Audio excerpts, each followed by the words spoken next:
Bienvenidos. En Colombia, el gobierno decretó un aumento del salario mínimo del 23% para el año 2026, un aumento que superó cualquier pronóstico de los actores en este mercado, de los empresarios, incluso de los sindicatos de los trabajadores en Colombia. Vamos a entender las implicaciones de ese incremento salarial para varios analistas, desbordado, irresponsable y con graves consecuencias en la economía en el corto, mediano y largo plazo. Por eso hemos invitado a esta hora a Camilo Pérez. Él es director de investigaciones económicas del Banco de Bogotá, para que nos ayude a entender un poco lo que esto significa. 23%. Camilo, bienvenido, gracias por estar con nosotros. ¿Qué tal, Gina? ¿Cómo te va? Muy bien, pues muy preocupada porque apenas anuncian este incremento del salario mínimo. eh, m- Amigos que tienen pequeñas empresas llamando, diciendo, esto no lo vamos a soportar y esto vamos a tener que empezar a hacer despidos, pero ya lo vamos a hablar. ¿Cuál es tu primera impresión, Camilo? Bueno, Gina, lo primero que hay que decir es que claramente este ajuste del salario no tiene precedentes. Es un ajuste en términos reales de 18 puntos porcentuales, es decir, cuando al 23% que tú mencionaste le quitamos la inflación, que más o menos va a ser del 5%, obtenemos esos 18 puntos reales. Es un ajuste significativo teniendo en cuenta que históricamente, y estoy hablando desde mediados de los 80, el promedio del ajuste en términos reales era de tan solo un punto porcentual. Algunos años un poco más, otros un poco menos, dependiendo, digamos, del comportamiento efectivo de la inflación, pero en general, claramente, pues un dato que se aleja bastante de los históricos. Incluso cuando uno revisa las inflaciones de los años 80 o 90, cuando eran de dos dígitos, 20, 30%, escasamente el promedio para esa época tuvimos un ajuste de la misma magnitud. Es decir, en este momento que tenemos una inflación de un solo dígito y un comportamiento que si bien pues, todavía es elevado, es muchísimo más favorable que teníamos en aquel entonces. La realidad es que el ajuste, pues de nuevo, ni siquiera se compara o escasamente se puede comparar con lo que tuvimos en los 80s y 90s. Entonces, pues una primera reacción que nos muestra un dato pues fuera de lo habitual. Fuera de cualquier cálculo. Entonces, 18 puntos de incremento real, es decir, y quitándole la inflación. ¿Esto qué implicaciones va a tener en el corto plazo, corto y mediano, Camilo? Empecemos a explicar estas consecuencias de este incremento. Pues lo primero que está sucediendo desde hoy es una reacción significativa de las expectativas de inflación que tiene el mercado. Cuando uno revisa el comportamiento de la deuda pública, tanto los test tasa fija como los test UR, esa diferencia de tasas entre los dos se ha venido ampliando ya desde unos días atrás porque en general, digamos que el consenso de los participantes del mercado ya venía previendo un ajuste salarial importante. Sin embargo, pues lo que se materializó va mucho más allá de cualquier expectativa. Valga la pena decir que hacia el mes de septiembre nosotros en Investigaciones Económicas del Banco Bogotá publicamos un reporte en el que alertábamos sobre un escenario de riesgo de un ajuste salarial de alrededor del 12%. En Ujú. ese entonces ese dato parecía exagerado y pues nos quedamos cortísimos como tal. Sin embargo, a medida, eso fue septiembre, conforme fue transcurriendo las semanas y los meses, en general la mayoría de observadores y el mismo mercado se fue ajustando a una expectativa de un ajuste salarial algo mayor. Ya cuando tuvimos la información sobre la negociación del salario mínimo, los sindicatos propusieron algo cercano al 16%, los empresarios algo cercano al 7%, pues uno más o menos ese 12%, incluso algo por encima, tenía algo más de sentido. Sin embargo, pues de nuevo, o sea, ya con la noticia, digamos, confirmada, la sorpresa es contundente y lo primero que tuvimos fue un aumento de las expectativas de inflación. ¿Esto qué significa? Y es básicamente que hacia futuro el mercado de deuda pública, títulos del gobierno, está esperando que la inflación se estabilice en el lapso de entre 2, 3 y 5 años alrededor de un 5,5%. Esos son niveles bastante altos si lo comparamos con la meta del Banco de la República, que recordemos está alrededor del 3%. Entonces ese es el impacto más inmediato, llamémoslo así, Ok. desde el punto de vista, digamos, de mercado. Hay los impactos un poco más anecdóticos y es la psicología de las personas. Y es que pues todos vimos la noticia y estamos todos reaccionando de manera, digamos, en tiempo real, eh, pensando en cómo vamos a fijar los precios en el futuro, si somos unos empresarios, o decidiendo cómo vamos a negociar nuestros salarios pensando en el 2026, si no dependemos del mínimo específicamente. Y empezamos entonces a construir una nueva realidad en la que la inflación o las variaciones de precios ya no son del orden del 5%, sino empezamos a pensar en 20%, 23% en este caso, que pues sería de pronto un referente para la gente. Y esto, como les digo, es algo más anecdótico que empieza a pasar hoy, pero que va a empezar a materializarse muy pronto en las decisiones que tomen los agentes de la economía. De nuevo, tanto en decisiones empresariales como en decisiones de las personas. Ok. Y esto va a ser, digamos, en primera instancia un tema de expectativas, pero conforme va transcurriendo el tiempo, las expectativas pues se van volviendo efectivamente reales y entonces lo primero que tendremos es que aquellos negocios donde dependen altamente de la mano de obra, de la prestación de los trabajadores y que a su vez ellos, digamos, devengan un salario mínimo, pues los ajustes salariales van a empezar a presionar los costos de producción. Y podemos poner aquí ejemplos muy sencillos como el caso de la peluquería, por ejemplo, o cualquier otro servicio, por ejemplo, como un call center, donde los empleados puedan tener cierta relación con el tema del salario mínimo, y ahí entonces empiezan a verse los mayores costos que, de nuevo, el empresario va a empezar a tener que trasladar hacia los costos de venta al público. Y los hogares que van a negociar sus salarios, de nuevo, no necesariamente los que tengan una fijación inmediata con respecto al salario mínimo, van a empezar a negociar sus salarios tratando, digamos, de capturar pues un ajuste mucho más cercano a este del salario. Y entonces, todo el tema, digamos, de lo que los economistas denominamos indexación empieza a funcionar. Y es como en la mente de las personas las expectativas de inflación se empiezan a desanclar, empiezan a ser mayores y empezamos a depender ya de las inflaciones o de unos referentes de inflación más elevados que van haciendo que la inflación empiece a perpetuarse en el tiempo. Ok, pero uno podría decir, Camilo, que esto va a disparar la inflación. Tú dices, es la indexación que se espera normalmente. Esto como que empieza a tomar velocidad, pero uno podría hablar de una disparada de la inflación en el país este año o en qué momento lo vamos a ver. Entonces, lo que toca entender un poco también de fondo es cómo está compuesta la canasta de consumo que tenemos los colombianos. Y hay varios rubros que no necesariamente tienen que ver con el salario mínimo. Por ejemplo, los alimentos o, por ejemplo, los regulados. Los regulados son aquellos cuyos precios dependen de temas, digamos, definidos por el gobierno, pensemos en el transporte público. Esos de alguna manera, digamos, tengámoslos por ahora como en un congelador porque no dependen tan directamente. Los que sí dependen directamente son temas, por ejemplo, como los servicios. Mencionaba unos ejemplos como el de la peluquería o call center, o otros temas, por ejemplo, como ir a un restaurante. Inmediatamente, si en el restaurante las personas que prestan el servicio devengan el salario mínimo, vamos a empezar a ver unas consecuencias. Y además, digamos, no es solo vía salario mínimo, sino también, como mencionaba, a través de la indexación. Ujú. Hay servicios, por ejemplo, como los copagos de la prepagada, o, por ejemplo, el típico ejemplo de la copropiedad, la administración de la copropiedad, que no depende necesariamente del salario mínimo, pues porque es otro precio diferente, pero que al contratar, digamos, personas de vigilancia que tienen sus salarios cercanos al mínimo, van a sentir una presión como tal al alza por ese concepto y entonces empezamos a ver que muchos precios de la economía empiezan a aumentar. Los servicios en la economía colombiana pesan más o menos la mitad de la canasta de consumo. Por ahí es donde empezamos a ver el principal problema, digamos, de esa transmisión o lo que van a ser las consecuencias del ajuste salarial sobre los precios. Para ser un poco más precisos, de esa mitad de la canasta de consumo de los colombianos que son servicios, una cuarta parte son servicios que no son arrendamientos, que dependen de la prestación del trabajo de personas y que son los que primera o de manera más inmediata se van a ver afectados. Nuestras estimaciones apuntan que una inflación que hoy en día, de ese componente de servicios sin arrendamientos, que hoy en día está muy cercano al 6%, podríamos tenerlo muy pronto más cercano al 10%.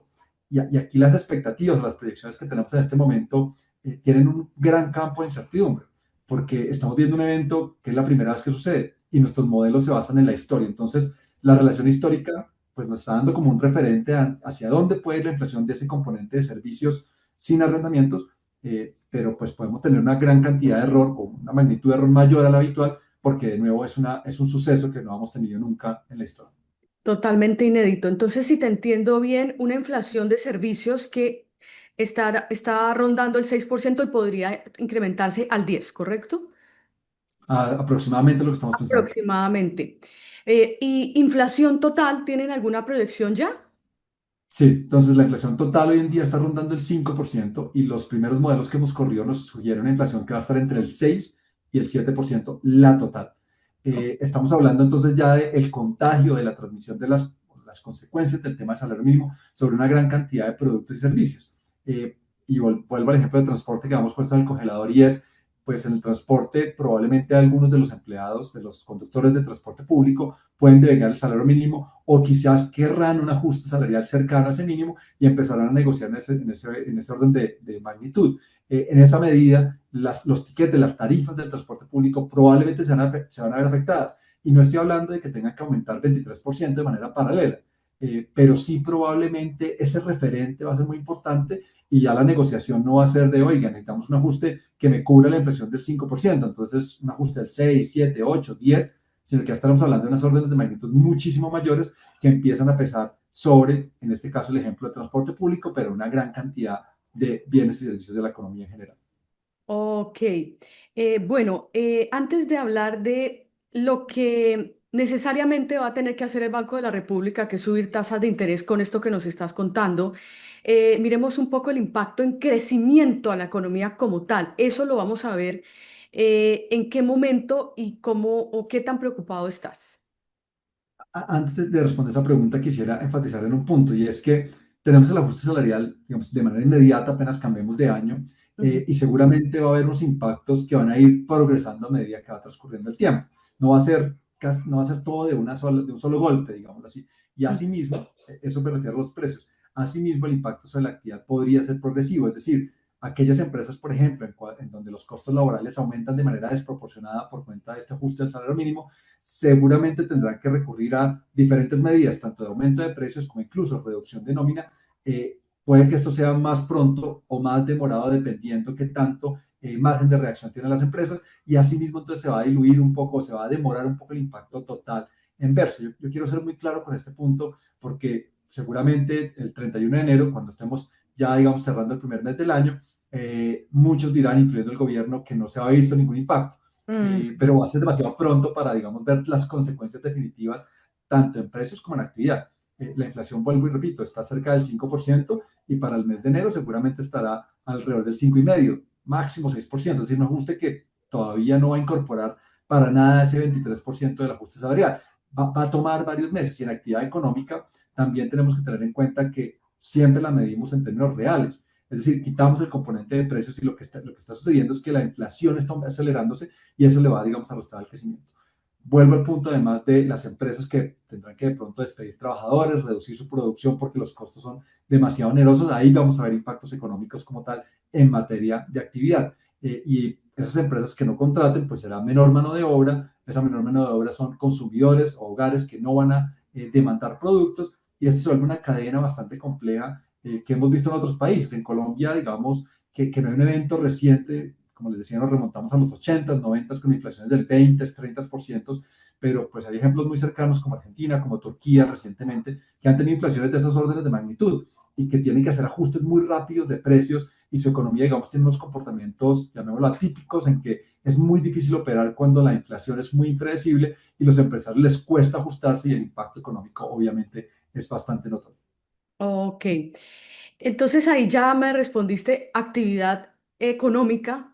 Digamos que el impacto se va a empezar a sentir poco a poco. Y esto, como hemos escuchado y han dicho varios analistas, esta decisión de aumentar el salario 23% es una decisión básicamente política, un tema que van a aprovechar también los políticos de cara al año electoral que se avecina en Colombia.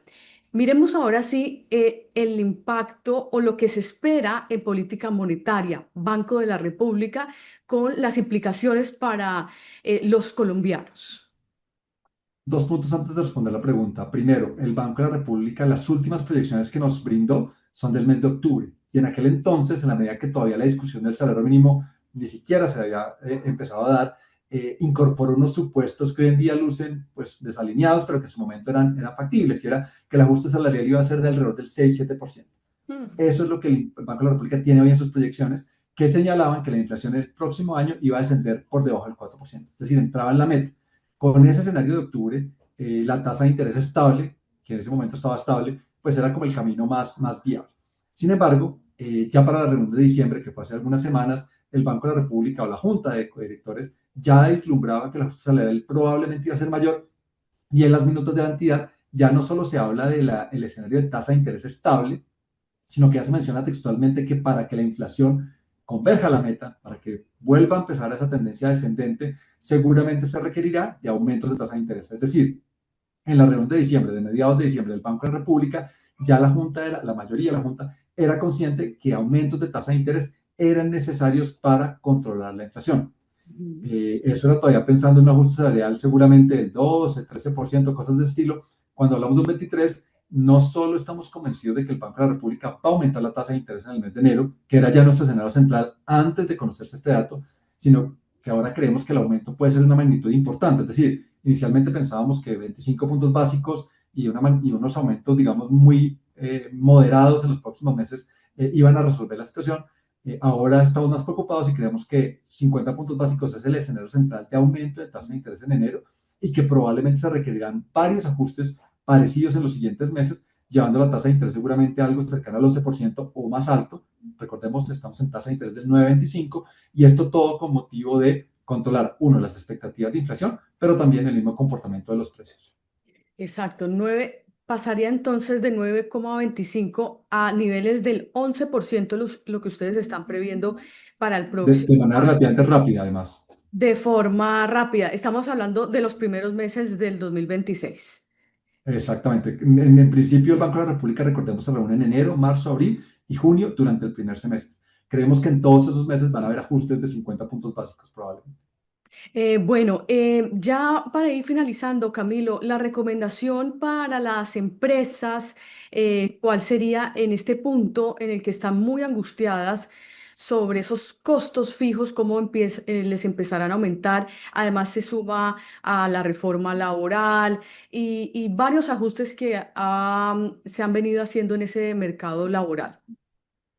Infortunadamente, la incertidumbre que hemos tenido en los últimos años se ha exacerbado con las decisiones más recientes. Como tú mencionas, temas como las reformas, pero también la declaratoria de emergencia económica generan un ambiente muy complejo para los negocios. Yo creo que aquí la recomendación más importante es ser muy flexible y estar muy preparado para reaccionar, muy informado, con buenos análisis sobre lo que puede venir, tener escenarios probables del comportamiento de las variables, irse preparando. Nosotros los economistas tratamos de la mejor forma de tener, digamos, que unas proyecciones lo más acertadas posibles, pero como mencionaba al principio, el hecho de que lo que está sucediendo en este momento no tenga precedentes dificulta un poco la precisión de los modelos, es decir, no tenemos mucha garantía o el campo de incertidumbre alrededor de las proyecciones es mucho mayor de lo habitual y eso dificulta un poco la situación. Sin embargo, pues de nuevo es bueno estar preparado para esos diferentes escenarios y este primer semestre del 2026 seguramente será muy complejo, como ya mencionas, por que no solo estamos viviendo todas estas noticias, sino tendremos además un tema electoral que seguramente genera más ruido y tendremos bastante volatilidad en las variables. Volatilidad, claro que sí. Bueno, ahí está entonces las consecuencias y lo que implica haber subido este salario mínimo en un 23%. ¿Algún último mensaje que nos quieras dar, Camilo, para finalizar? Yo creo que aquí hay que revisar, digamos que un poco el tema de la narrativa que se ha construido desde el gobierno del por qué aumentar el salario de esta manera, y se ha invocado el tema de la Organización Internacional del Trabajo del salario vital, de Ujú. cómo este cálculo digamos, se debería ser utilizado a nivel mundial para fijar pues, los salarios, ya no un salario mínimo, sino un salario para poder vivir de manera digna, como se indica. Y si bien esta metodología es bastante válida. Lo que también hay que tener en cuenta es que del otro lado tenemos una economía que es muy poco productiva, que tiene unos desafíos regulatorios muy importantes. Hay un exceso, digamos, de cargas regulatorias y de cargas impositivas. Entonces, imponer de un solo golpe o tratar, digamos, de cerrar esas brechas que pueden existir de un solo golpe, obviamente trae unas consecuencias.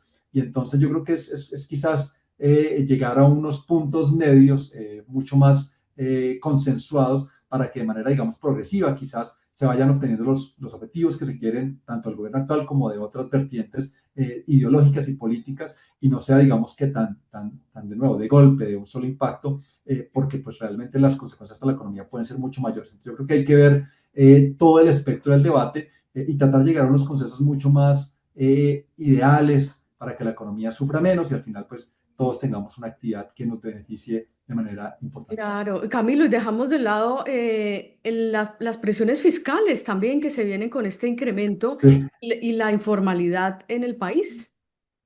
Sí, pues son muchos temas los que se verían de acá. Tú mencionas precisamente dos. El de la informalidad es muy importante porque hoy en día entre el 50 y el 60% de la población colombiana es informal. Ujú. Y esa población pues es la que más se va a ver afectada, por lo que se va a generar es que seguramente muchas empresas que el salario mínimo, que están pagando el salario mínimo y ya digamos que se vuelve prohibitivo desde el punto de vista de sus costos de producción, podrían recurrir a contratos informales o a una contratación de mano de obra informal deteriorando aún más esa situación, digamos, de los trabajadores. Vamos a ver efectivamente cómo reaccionan las variables, pero todo apuntaría a que habría más informalidad como tal. Otro punto muy importante que tampoco discutimos es que hoy en día del total de trabajadores en Colombia tan solo el 10%, es decir, uno de cada 10, devenga el salario mínimo. Y más o menos la mitad de los trabajadores en Colombia están por debajo del salario mínimo. Es decir, hay una gran cantidad de trabajadores que no se benefician y al encarecer, digamos, ese referente de salario mínimo, pues habrá muchas empresas que, como mencioné, van a retirar a sus trabajadores y eso generará pues mucha más desempleo y mayor informalidad. Esa es probablemente la consecuencia más directa que podemos ver en el mercado laboral como tal. Entonces, un tema bien importante a estar pendientes. De nuevo, en enero, en febrero, no vamos a ver el impacto total. No vamos a poder decir, no, es que el desempleo aumentó un punto o una décima, va a ser difícil, y lo mismo en informalidad, eso va a tomar tiempo, digamos, en que se empiecen a ver las consecuencias totales. Y desde el punto de vista fiscal, hay varios rubros del gobierno que están indexados de manera cercana al tema de salario mínimo, que seguramente van a hacer que su gasto en temas como, por ejemplo, pensiones o en la misma mano de obra en el que la administración pública se van a encarecer, se van a aumentar, y esas es de las consecuencias que durante los últimos años ya hemos visto. Es decir, parte de la situación fiscal que vemos hoy en día de un deterioro de las finanzas públicas sí se origina de una mala planeación, de unos presupuestos que no se cumplieron, de unos ingresos tributarios que no se lograron, pero también de unos sobrecostos laborales y de pensiones que han venido de la mano pues, de unas inflaciones altas y de unos ajustes salariales altos. Entonces, todo digamos que va cerrando y va generando un ambiente económico que quizás en el 2026 no se desenlace todas las consecuencias, Ujú. sino que nos tome varios años. Y lo que sí es cierto es que las consecuencias de las decisiones actuales van a ser por varios años. Vamos a tener, digamos, una economía frágil y con mucha incertidumbre por un buen tiempo. Ese es el punto, Camilo, ese es el punto principal, que las consecuencias sí o sí se van a ver, de no caer en esa trampa de que en enero no pasó nada, en febrero no ha pasado nada, en marzo miren que no pasó nada, cuando efectivamente este hecho ya se dio, ya es una realidad que aumenta 23%, como lo ha dicho el gobierno, salario vital, que por primera vez utilizamos esa figura en el país, con las consecuencias que esto tiene en el largo plazo. Camilo, muchas gracias, como siempre. Gina, muchas gracias por la invitación. Bueno, a ustedes también muchas gracias. Como siempre, los invitamos a que se suscriban a nuestro canal en YouTube, nuevo canal, para que estén allí conectados con nosotros. Por supuesto, recibimos los comentarios y bueno, les deseamos también una buena jornada. Nos vemos en una próxima.